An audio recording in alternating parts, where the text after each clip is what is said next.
பிரதான் மந்திரி ஆவாஸ் யோஜனா திட்டத்தின் விளக்கம்.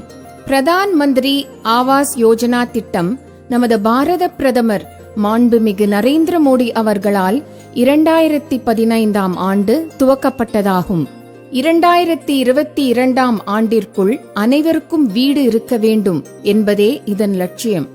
கடனுடன் இணைக்கப்பட்ட மானியம் பிரதான் மந்திரி ஆவாஸ் யோஜனா திட்டத்தின் ஒரு பகுதியே ஆகும். இதன் மூலம் பட்ஜெட் வீடுகள் வாங்க அரசு மானிய தொகை வழங்குகிறது. இந்த மானிய தொகையை வங்கிகள் மற்றும் நிதி நிறுவனங்கள் மூலமாக வழங்க அரசு ஏற்பாடு செய்துள்ளது.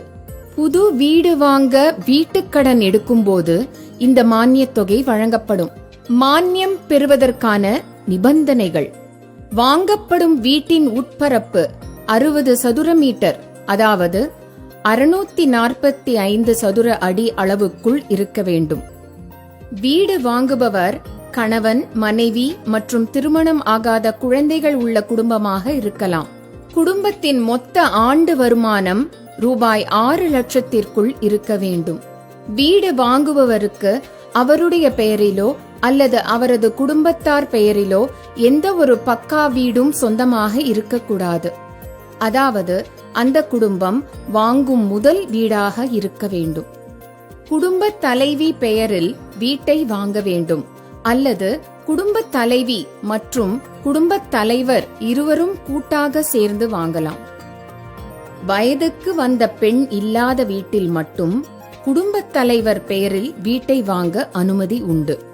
வட்டி மானியம்: ரூபாய் 6 லட்சம் வரை உள்ள வீட்டுக் கடனுக்கு 6.5% வட்டி தள்ளுபடி தரப்படும். அதிகபட்சமாக 20 வருட வீட்டுக்கடனுக்கு வட்டி மானியம் தரப்படும். கடன் வட்டி விகிதம் 9% என்ற அடிப்படையில் மேற்படி தள்ளுபடி கணக்கீடு செய்யப்படும். வீட்டுக் கடன் தொகை எவ்வளவாக இருந்தாலும் வட்டி தள்ளுபடி ரூபாய் 6 லட்சம் கடனுக்கு மட்டும் வழங்கப்படும். ரூபாய் 6 லட்சத்திற்கு மேல் உள்ள கடன் தொகைக்கு வட்டி தள்ளுபடி கிடையாது. புது வீட்டிற்காக ரூபாய் 6 லட்சம் கடன் 20 வருட காலத்திற்கு வாங்கும்போது வட்டி தள்ளுபடி அதிகபட்சமாக ரூபாய் 2,67,000 வரை மானியமாக கிடைக்கும்.